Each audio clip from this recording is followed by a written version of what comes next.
कर्चबाड़ी पंचायत को मरुड़ी घोषणा पाई दाबीपत्र प्रदान। चलित वर्ष अभावी वर्षा जोगु धान और अन्य फसल क्षतिग्रस्त होइतिबा जोगु चाषी एबे घोर चिंतारे।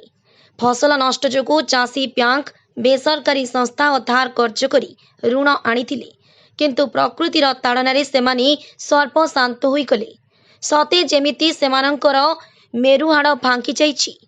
चाषीଙ୍କ दुख को हृदयंगम करी सरकारी सहायता राशि प्रदान निमंती मोहना ब्लॉक अंतर्गत कर्चबाड़ी पंचायत कंध अडपा रायसिंह कुटीगुड़ा करचबाड़ी परमंगा गोपटीमा लखारीपटा आदि ग्रामर शताधिक महिला और पुरुष चाषी एकत्रित हुई मोहना तहसिल कार्यालय पहुंची अतिरिक्त तहसिलदार हिमांशु भूषण पलाई को दाबीपत्र प्रदान करथिले।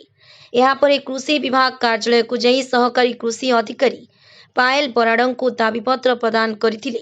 ए संपर्क में एटीओ श्री पलाई जिला प्रशासन को अवगत कराजिया परे अनुध्यान कराई पदक्षेप नियाजियो बोली कहिसेंती। गजपति मोहनारू पंचानन दास का रिपोर्ट, द न्यूज उत्कल।